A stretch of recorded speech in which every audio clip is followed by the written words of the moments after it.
Bismillahirrahmanirrahim. Assalamualaikum warahmatullahi wabarakatuh. Puji dan syukur marilah kita panjatkan kehadirat Allah Subhanahu wa Ta'ala yang telah memberikan rahmat dan hidayahnya kepada kita semua. Tak lupa salawat serta salam marilah kita curahkan kepada Nabi kita, Habibana wa Nabiyana Muhammad Sallallahu Alaihi Wasallam. Di sini saya akan mempresentasikan satu materi untuk memenuhi tugas mata kuliah berbicara yang berjudul Macam-macam Stigma yang Mempengaruhi Kesehatan Mental. Untuk mengefektifkan waktu, langsung saja kita memasuki materi yang judulnya tadi telah saya sampaikan, yakni macam-macam stigma yang dapat mempengaruhi kesehatan mental. Sebelum mempresentasikan materinya, saya akan memperkenalkan diri terlebih dahulu. Perkenalkan, nama saya Rita Leonora Azahra dari kelas 1B, Program Studi Pendidikan Bahasa dan Sastra Indonesia. Saya merupakan mahasiswi semester 1 di Universitas Balai Bandung. Sebenarnya apa sih gangguan mental itu? Mungkin di sini masih ada yang belum mempelajari atau bahkan belum mengenal gangguan kesehatan mental. Untuk itu di sini saya akan menjelaskan sedikit mengenai definisi gangguan kesehatan mental itu sendiri. Hellosehat.com menyatakan bahwasannya mental illness atau mental disorder, disebut juga dengan gangguan mental atau gangguan jiwa, adalah kondisi kesehatan yang memengaruhi pemikiran, perilaku, perasaan, suasana hati, atau kombinasi di antaranya. Kondisi ini dapat terjadi sesekali atau berlangsung dalam waktu yang lama atau kronis. Gangguan ini berupa gangguan ringan hingga dapat pula menjadi parah, yang tentunya dapat memengaruhi kemampuan seseorang dalam melakukan aktivitasnya sehari-hari. Ini termasuk melakukan kegiatan sosial, pekerjaan, hingga menjalani hubungan dengan keluarga. Ada lebih dari 200 jenis mental illness atau gangguan mental yang telah diketahui dengan gejala dan tingkat keparahan yang beragam, yakni diantaranya depresi, gangguan kecemasan, gangguan bipolar, gangguan makan, gangguan stres pasca trauma atau PTSD, psikosis, dan lain sebagainya. Jika berbicara mengenai kesehatan mental banyak dibicarakan belakangan ini. Semenjak adanya wabah COVID-19 di Indonesia, banyak masyarakat menyuarakan gangguan mental di berbagai platform media sosialnya. Hal itu meningkatkan angka gangguan mental di Indonesia. Dalam hal ini, gangguan mental yang dimaksud merupakan bentuk kecemasan serta kekhawatiran terhadap isu-isu yang diperbincangkan di masyarakat. Oleh karenanya, pada saat ini COVID-19 menjadi momok terbesar yang paling menakutkan bagi masyarakat hingga saat ini. Dirjen Pencegahan dan Pengendalian Penyakit atau P2P Kementerian Kesehatan mengungkapkan bahwa selama masa pandemi, kasus gangguan kesehatan mental dan depresi meningkat sebanyak 6,5%.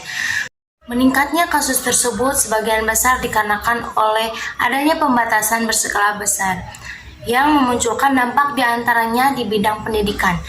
Sekolah yang dulunya luar jaringan atau luring, kini menjadi online atau dalam jaringan. Itu akan mengakibatkan faktor psikis siswa terganggu karena tidak dapat bersosialisasi dengan teman sebayanya. Dampak lainnya di bidang pekerjaan dan lain sebagainya.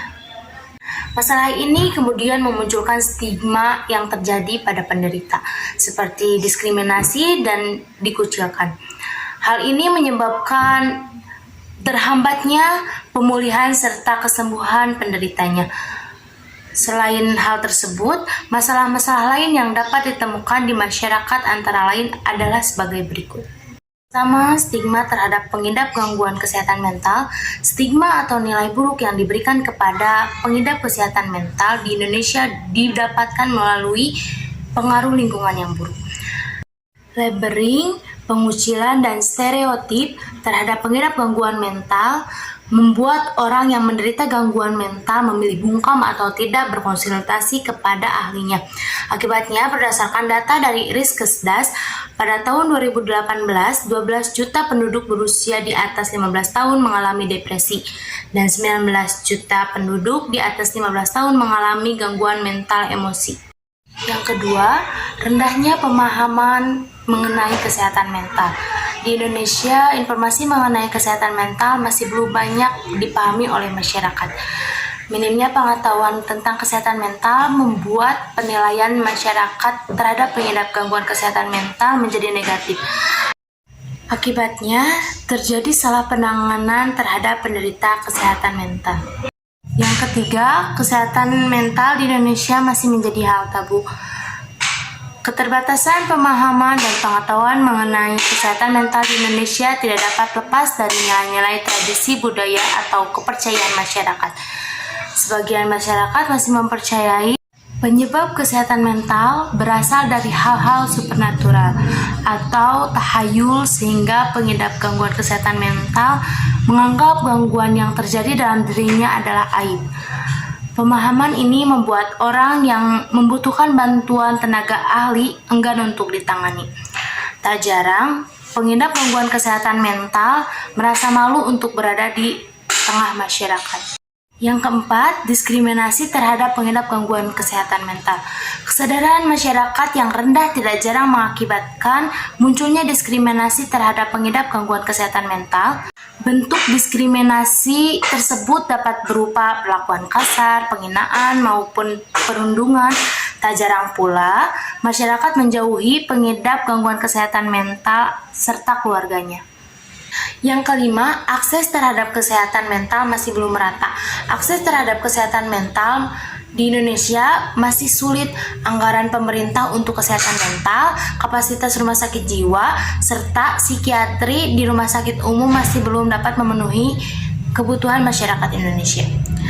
Di Indonesia ada 8 provinsi yang tidak memiliki rumah sakit jiwa dan 3 provinsi yang tidak memiliki seorang pun psikiater.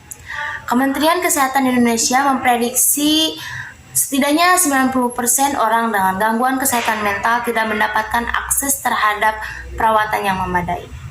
Mengutip data tentang kesehatan mental yang tertuang dalam jurnal hasil penelitian yang dilakukan oleh Surveymeter berdasarkan keadaan demografi, geografi, sosial, dan ekonomi berikut bahwa perempuan mengalami tingkat kecemasan paling tinggi daripada laki-laki.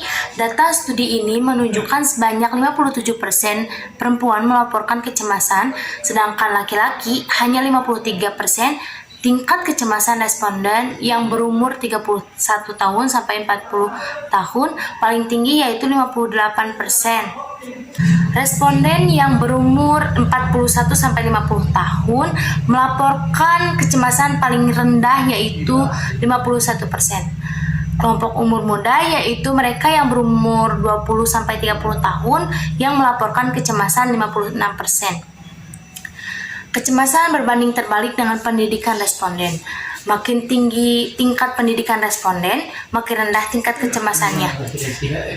Responden dengan pendidikan kurang dari SMA yang mengalami kecemasan 64%, sebaliknya yang menggenggam pendidikan universitas hanya 52%. Status pekerjaan responden yang terkena PHK atau dirumahkan atau menganggur mengalami kecemasan paling tinggi sebesar 68%. Paling rendah responden yang mengatakan masih bekerja, work from home, sebanyak 50%. Di antara keduanya adalah responden yang mengatakan mengurus rumah tangga atau sekolah sebesar 57%. Dari sisi pendapatan, responden yang mengalami penurunan pendapatan yang melaporkan paling banyak mengalami kecemasan yaitu sebesar 60%, sementara yang pendapatannya tetap yang melaporkan mengalami kecemasan sebanyak 46%. Responden yang berdomisili di provinsi dengan jumlah kasus COVID-19 5 tertinggi sebelum survei dilakukan, yaitu DKI Jakarta, Jawa Barat, Jawa Tengah, Jawa Timur, dan Sulawesi Selatan, melaporkan mengalami kecemasan sedikit lebih tinggi dibandingkan dengan provinsi lainnya. Kecemasan di provinsi dengan jumlah kasus 5 terbesar sebelum COVID-19 sebesar 57%, sedangkan di provinsi lainnya 54%. Maka dari itu, marilah kita mulai mengenal serta mempelajari kesehatan mental supaya kita tidak mendiskriminasi terhadap pengidap gangguan kesehatan mental yang mana akan menyebabkan terhambatnya kesembuhan dan pemulihan penderitanya. Dengan mempelajari kesehatan mental juga akan mengurangi stigma-stigma terhadap penderitanya. Sekian yang dapat saya sampaikan. Mohon maaf bila ada kesalahan perkataan. Semoga kita dapat mengambil pelajaran dari apa yang telah dijelaskan. Kurang lebihnya mohon maaf. Wabillahi taufiq wal hidayah. Wassalamualaikum warahmatullahi wabarakatuh.